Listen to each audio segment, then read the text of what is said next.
우리 마음 눈을 밝히사 그의 부르심의 소망이 무엇인지. 하나님이 우리를 인생 가운데 부르시는데 하나님의 어떤 우리를 향한 하나님의 계획과 하나님의 마음이 분명히 있다는 거죠. 근데 그것이 무엇인가? 그것이 무엇일까? 우리가 출애굽 당시 이스라엘 백성들을 한번 생각해 보면 이집트에서 400년 동안 종살이를 하다가 어떤 일이 일어났습니까? 하나님이 모세라는 지도자를 이렇게 선택하셔서 부르셔서 10가지 재앙, 오늘 찬양 부른 것처럼 6월절 그 피로 말미암아 이집트의 바로 왕이 이제 더 이상 어떻게 할 수 없어서 놔줬죠.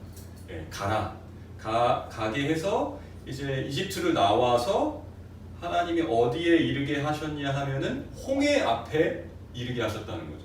우리가 보이기에는 막다른 골목. 그 뒤에서는 근데 이제 바로 왕이 마음이 바뀌어가지고 어떻게 했어요? 정예 기마병 그 병거를 가지고 이제 쫓아온 거죠.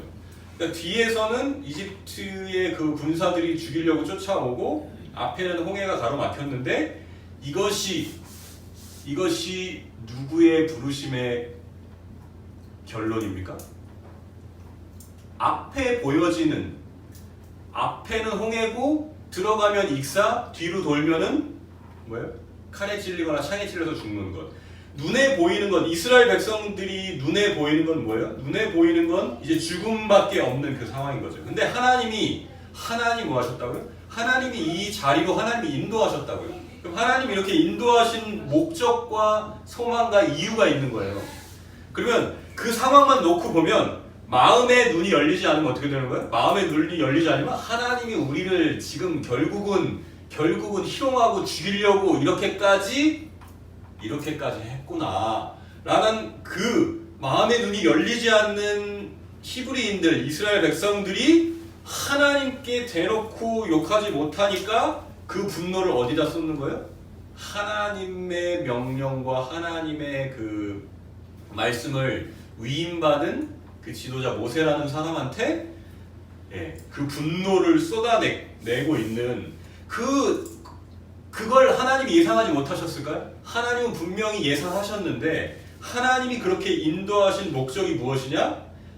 보세요. 하나님은 여러분 우리 인생 가운데 하나님은 우리의 인생의 어려움들 이런 것들을 그냥 잘 해결해 주시고 우리가 뭔가 중요한 결정과 중요한 시험을 앞두고 마음이 쫄렸을 때 하나님한테 기도하면서 우리의 뭔가 어떻게 보면 마음을 평안하게 해주고 수험생에게는 마음을 좀 더 평안하게 하면서 공부에 집중할 수 있게 하는 그런 심리적인 유익을 주시는 정도의 하나님으로 우리에게 나타나시고 싶지 않겠죠. 하나님. 그거는 인격을 가진 존재라면 마찬가지겠죠. 여러분 생각해 보세요. 내가 어떤 사람과 이렇게 만나고 교제를 하는데 저 사람이 나를 전인격적으로 나와 반응하지 않고 자기의 삶의 어떠한 필요에 따라서 나를 찾는 거예요. 네? 평소에 연락이 안 오다가 딱 전화 와서 너무 반갑게 인사하는데 뭔가 싸한 분위기가 있을 때 나 결혼해 이거라든지 아니면 여러 가지 너 혹시 누구 이거 나 소개 누구 있니? 어떻게 그런 무언가 우리가 일반적인 친구 관계 혹은 인간관계 속에서도 사회생활 속에서도 직장생활 속에서도 저 사람은 나와 지금 인격적인 교제를 원하는 것이 아니라 자기 개인의 어떤 계획과 인생 가운데 부족하고 필요한 부분들을 내가 가지고 있기 때문에 지금 나랑 만나는구나. 이렇게 우리가 이런 만남을 가지면 우리도 어떻게 합니까? 우리도 기분 나쁘고 분노합니다. 근데 하나님이 인격의 근원 되시고 인격의 근원이 되시기 때문에 하나님의 형상으로 인격적인 피조물인 이 세상의 유일한 인격적인 피조물인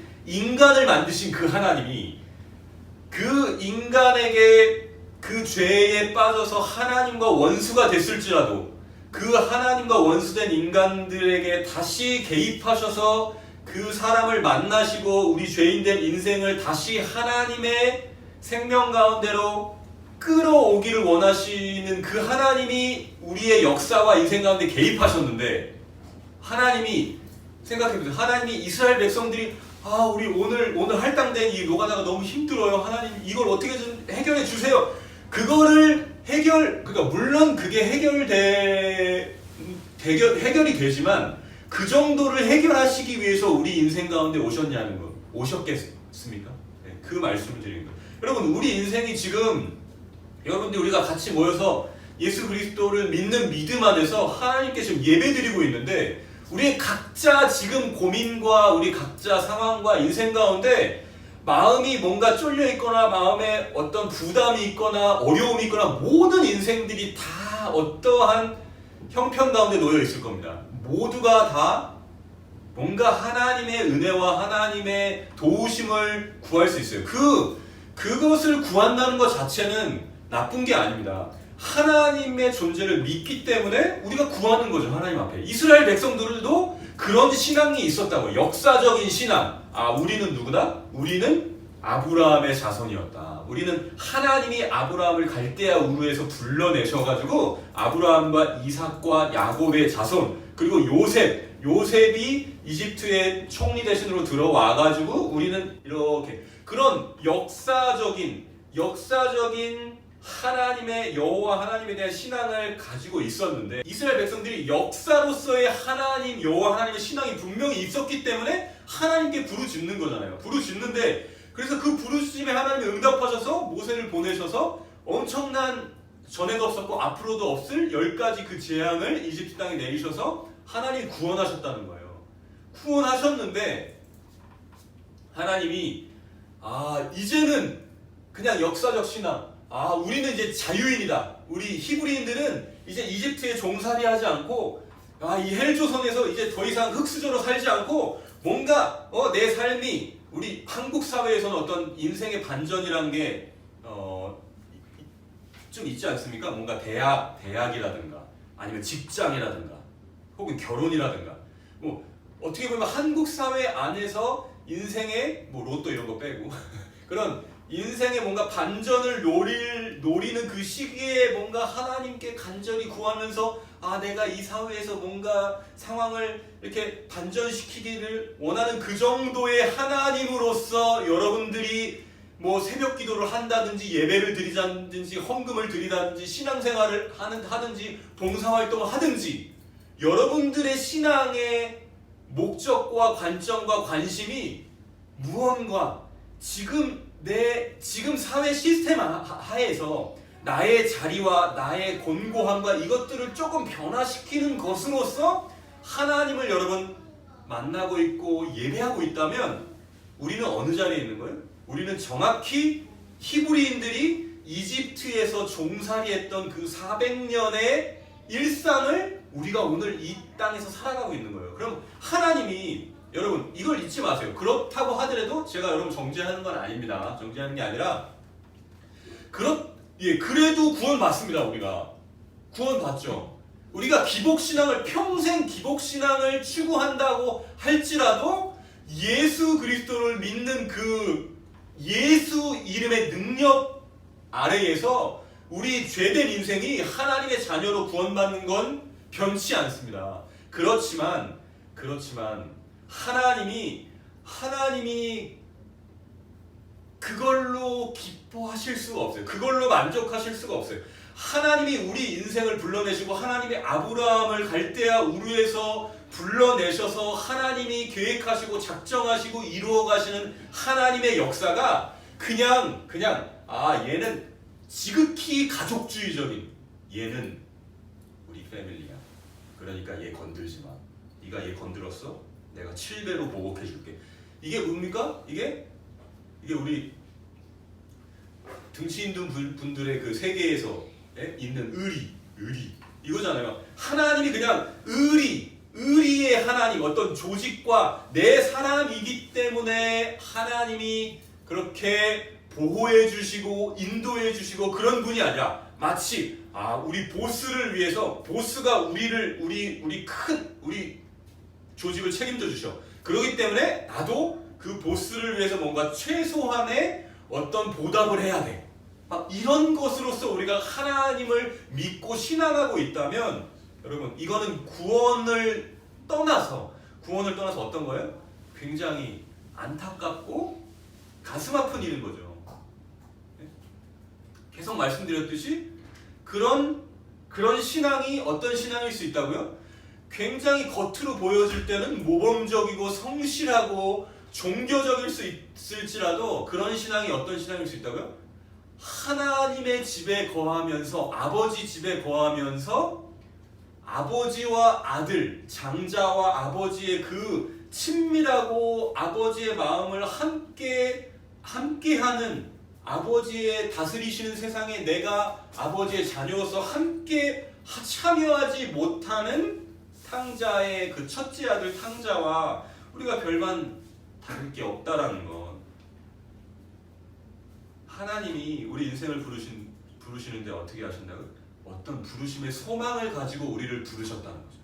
18절 하고 있네요. 저희 너희 마음의 눈을 밝히사 그의 부르심의 소망이 무엇인지 하나님의 소망이 무엇인지를 우리가 알아야 된다는 거고 구약의 예를 들었는데 이집트에서 400년 동안 종살이했던 히브리인들은 어땠다는 거예요? 동일하게 역사적인 하나님 여호와 하나님의 신앙을 고백하는 사람들이었지만 하나님이 그것으로 만족하시지 않고 어떻게 하신다고요? 하나님이 불러내신다고요. 하나님이 인생을 잡아 끌어내신다고요. 잡아 끌어내시는데 그것이 어떻게 되는 거예요? 우리가 눈앞에도 죽음, 우리 뒤에도 죽음이 점점 밀려오는 듯한 그런 상황에 놓일 수 있는 듯한 상황으로 몰아가시는데 그것이 하나님의 어떠하십니다. 하나님이 우리 인생을 향해서 하나님이 어떠하신 분인지 내 인생에 하나님의 존재란 어떤 존재인지 내 인생에 하나님의 약속은 도대체 무엇인지 그것이 내 인생에 있어서 과연 어떠한 가치와 어떠한 의미인지가 그냥 막연하게 하나님은 살아계시고 예배할 때 찬양할 때 좀 나는 좀 가슴이 뜨거워지기도 하고 뭔가 우리 부모님의 신앙을 나도 우리 집이 모태신앙이기 때문에 이렇게 신앙생활하고 있고 그 정도로 하나님이 우리 인생을 만족하시고 이제 됐다 그렇게 하시지 않고 우리 인생 가운데 개입해 들어오시는 하나님이다. 여러분 그냥 설교 한 편 들어가지고 좀 의미 있는 얘기를 들었네. 앞으로 살아가는 데 있어서 조금 좀 생각해 볼 만한 주제네. 그 정도로 저도 그걸로 만족할 수 없는데 하물며 하나님이 야 너 주일 성수 제대로 딱 하고 헌금 생활 제대로 하면 내가 네 인생 어떻게 잘 풀어줄게 이런 하나님이 수 없다라는 거죠. 저도 지금 이 자리에서 한두 시간 여러분들과 함께 믿음으로 교제하는데 여러분 인생 전체로서 뭔가 영혼과 영혼이 교제하기를 원한다고요. 그런데 하나님이 자 여기 이 공간 예배라는 시간과 교회의 당이라는 공간에서 하나님 만났을 때에 너 지금 복장을 똑바로 하고 지금 각을 제대로 하고 예배를 드리는지 아닌지를 딱 보고 예배 딱 끝나면 하나님이 신경 끄고 그걸 딱 시험을 봐가지고 합격 일주일 동안 편안하게 여러분 그런 제가 너무 과장스럽게 얘기했을지 모르겠지만 여러분들이 지금 하나님에 대해서 어떠한 생각과 관점으로 여러분들이 살아가고 있는지 여러분 꼭 그 하나님이 나에게 있어서 어떠한 하나님인지 여러분은 부딪혀 봐야 된다는 거예요. 하나님을 아셔야 돼요. 하나님이 어떤 존재인지. 그리고 여러분 마음의 눈이 밝혀지기를 축복합니다. 그리고 마음의 눈이 밝혀져서 하나님의 부르심의 소망이 무엇인지 우리 인생을 향한 하나님의 존재와 하나님의 약속과 하나님의 말씀이 진짜 내 인생 가운데 어느쯤에 자리를 차지하고 있는지가 여러분 인생 가운데 마음의 그 사도 바울은 신비라고 했잖아요. 마음의 비석에 여러분 하나님은 새기시기를 원하는 거예요. 여러분 율법의 바위에 하나님이 축축축축 쓴 것도 우와 대단하다. 우와 엄청나다 그렇게 생각될 수 있다고요. 그런데 하나님이 어떻게 하신다고? 하나님은 어떠신 분이라고요? 하나님이 하나님의 존재, 하나님의 말씀, 하나님의 성품 그것을 우리의 마음의 비석에 새기시는 분이라고요. 예를 하나 들어보겠습니다. 시편 105편 16절 말씀입니다. 제가 16, 17, 18, 19를 제가 읽어드리겠습니다. 그가 또 그 땅에 기근이 들게 하사 그들이 의지하고 있는 양식을 다 끊으셨도다. 그가 한 사람을 앞서 보내셨으며 요셉이 종으로 팔렸도다. 그의 발은 착고를 차고 그의 몸은 쇠사슬에 매였으며 곧 여호와의 말씀이 응할 때까지라. 그의 말씀이 그를 단련하였도다. 아멘. 여러분 요셉의 얘기죠. 이거 시편에서 요셉의 얘기를 하고 있는데 그가 또 땅에 기근을 들게 하셨다는 그가 누굽니까? 그가 하나님입니다. 땅에 기근을 들게 하사 양식을 다 끊으셨어요. 하나님이 끊어내셨어요. 17절에 그가 한 사람을 앞서 보내셨는데 그게 누구냐면 요셉입니다. 근데 요셉이 어떻게 했어요? 요셉의 일생을 보면 요셉이 뭔가 17살, 18살 이렇게 어렸을 때는 형들의 아픔과 그 가족 사이의 아픔을 제대로 이해하지 못했기 때문에 막 형들의 마음을 막 뒤집어 엎고 막 그래가지고 형들한테 이제 막 죽을 뻔 하다가 이제 팔려갔는데 어떻게 되는 거예요? 그것을 하나님이 앞서 보내셨다고 얘기하고 요셉이 보디발이라는 그 사람의 집에서 또 인정받아가서 잘 살다가 오해를 사가 누명을 써가지고 감옥에 갇혔단 말이에요. 여러분 자기 인생 눈에 보여지고 오감으로 경험하는 자기 인생을 보면 우리야 전지적 작가 시점으로 딱 나와가지고 야 야곱이 얼마나 이렇게 편파적이고 자기 아들들을 잘못 대했으면 역기능적 가정의 대표잖아요. 야곱의 가정이 막 형들을 분노를 일으켜서 요셉만 진짜 네가 내 장자야 이렇게 했거든요. 채색 옷을 입혔다는 것 자체가 장자라는 뜻이에요. 그럼 그 위에 있는 형들은 뭐야? 10명의 형들은 얘가 내 장자야. 그러면 나머지 위에 형들은 뭐라는 뜻이에요? 너네는 nothing이야. 그것을 여러분 그러면 그냥 이 형제 사이에 그냥 불보듯 뻔한 그 갈등이 생길 수밖에 없는데 그렇게 돼가지고 요셉도 뭐 뭣도 모르고 자기가 지금 이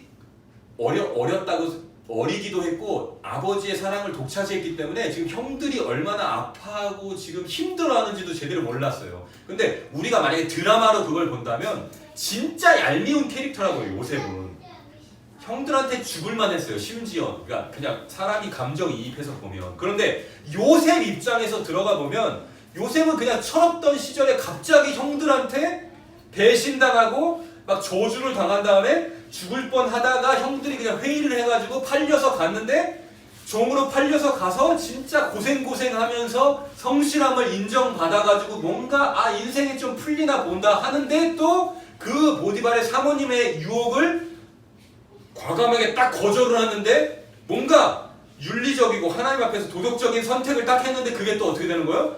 더 비참한 상황으로 감옥에 갇혀버리는 상황이 됐어요. 그러면 이 상황에서 현상적으로 눈에 보여지는 것만 보면 완전히 멘붕이 오는 겁니다. 완전히 절망 가운데 떨어지는 거예요. 근데 이것을 어떻게 하셨다고요? 이걸 하나님이 하시는 거예요. 하나님이 그 인생 가운데 요셉을 이끌어 가신다는 거예요. 그게 어떻게 이 성경에서 시편의 고백으로 어떻게 고백되고 있냐면 자 요셉이 그 감옥에 억울하고 분통하고 낙심하고 좌절된 이 모든 것들이 자기 오감으로 감각되는 자기 경험과 세상과 자기 인생을 돌아봤을 때 자기 연민에도 빠졌을 수도 있고 우울감에 빠졌을 수도 있고 분노가 순간순간 치밀어 오를 수도 있고 이 모든 것이 엉켜져 있었던 그 시간 2년이거든요. 2년. 그때가 감옥에 갇혀 있을 때를 성경이 시편이 한 구절로 표현하는데 그게 어떻게 표현하냐? 시편 105편 18절 이렇게 표현합니다. 그의 발은 착고를 차고 그의 몸은 쇠사슬에 매였다. 이렇게 얘기합니다. 여러분 근데 이게 히브리 원어를 보면 그의 몸은 여기서 몸은 그냥 몸이 아니라 뭐냐면 혼이에요. 혼. 우리로 치면 영혼이라고. 자 이게 뭘 표현하는 거예요? 그의 발은 오감으로 감각하게 겉으로 보여지기에는 착고에 차여져 있고 그의 혼은 어떻게 되는 거예요? 쇠사슬에 매여 있다는 거예요. 이게 무슨 뜻이겠어요? 이게 지금 자 보세요. 우리가 어떻게 오해하냐면 우리가 하나님의 일하심을 어떻게 오해하냐면 자 오해한다는 건 정정하겠습니다. 어느 정도만 딱 우리가 한계를 짓냐면 자 우리가 제자 훈련 하나님의 말씀 훈련하면 자 목사님, 자 선교사님, 뭐 간사님 자 우리 말씀 오늘은 시편 105편을 자 공부하겠습니다. 시편 105편의 저자는 누구고 역사적인 배경은 뭐고 사람 자 여기서 주요하게 말하는 바는 무엇이고 아 이것이 우리 삶 속에서 적용되려면 이런 부분들 이렇게 적용하면 됩니다. 요 정도를 우리가 제자 훈련, 하나님 말씀 훈련 그 정도로 우리가 생각하고 있는데 그 정도도 생각하고 열심히 내는 것도 귀할 수 있는데 어떻다고요? 하나님의 백성들을 불러내셔서 하나님의 소망 가운데 함께 소망에 담기시고 하나님의 말씀과 하나님의 약속과 하나님의 나라와 이것들을 우리의 인생과 영혼 가운데 사도 바울의 용어는 우리의 마음의 신비 가운데 새겨주시는 하나님의 훈련과 하나님의 프로그램이 있는데 요셉은 그때가 그 훈련에 여러 가지가 있지만 그 중요한 훈련의 시간이 어떤 시간이었다? 요 감옥에서의 2년의 시간이었다. 근데 그게 요셉이 감각하기에는 어떠한 시간인 거예요? 완전히 멘붕에 자기의 소망, 기대, 어떤 모든 것들이 다 좌절되고 낙심되어지고 마음이 무너져 있는 상태를 표현하는데 그게 어떻게 되는 거야? 요셉의 영혼이 쇠사슬에 이렇게 묶여져 있는 듯한 거예요. 그런데 그럼 이걸 보세요. 그럼 요셉이 그 상황 가운데 요셉의 마음 속에서는 어떤 마음이 이렇게 진행되었을까를 우리가 성경적으로 추론해 볼 수 있다는 거예요. 여기서 긍정의 아이콘이야 요셉은. 이 상황은 그래 내가 이러면 안 되지. 그러면서 하나님이 잘해주실 거야. 언젠가는 회복될 거야. 하나님 이렇게 계속 자기를 되새김질하면서 시크릿처럼 계속 자기를 그렇게 조명하면서 그렇게 했을 거라고 저는 보지 않습니다. 보지 않고 그게 저는 그렇게 성경적으로 추론하는 거예요. 왜? 그의 몸은 쇠사슬에 매였다고 하는 거예요. 그러니까 그 상태에서 요셉은 어떤 생각을 했을까? 지금 자기 인생을 돌아보면서 요셉이 어떤 거예요? 요셉은 어렸을 때부터 똑같아요. 요셉은 어떤 하나님에 대해서 알아왔어요? 역사적인 하나님에 대해서 요셉은 누누이 들어왔고 알아왔어요. 왜? 누구를 통해서? 자기 아버지, 자기 할아버지. 자기 아버지가 누구예요? 야곱. 자기 할아버지가 누구예요? 이삭. 자기 증조 할아버지가 누구예요? 아브라함이에요. 그러면 자기 믿음의 선조들을 통해서 요셉은 우리 증조 할아버지, 우리 아버지, 우리 할아버지 어떻게 하나님이 만나 주셨고 어떤 일들이 일었는지는 역사적인 그 여호와의 신앙은 다 요셉도 가지고 있다고요. 그리고 어떤 약속을 하셨는지까지도 다 알고 있어요. 그런데 요셉이 오감으로 경험하는 세상은 뭐예요? 그 하나님의 약속과 하나님의 선택과 하나님의 부르심과 내가 경험하는 이 세상은 너무나도 다른 거예요. 너무나도 다를 뿐만이 아니라 그냥 자기가 완전히 다 좌절하고 낙심해서 나가 떨어질 정도의 완전히 음부 끝에까지 내려와 있을 정도에까지 떨어져 있는 그 자리인데 그 자리에서 뭐가 일어나느냐? 하나님이라는 존재. 그리고 하나님의 약속이라는 것들, 이거는 잊을 수가 없겠죠. 적어도 요셉은. 자, 그럼 요셉의 시점에서는 요셉도 성경을 가지고 있었어요. 구전된 성경을 알고 있었다고요. 어디까지 알고 있었어요? 창세기까지 당연히 달달 알고 있었겠지.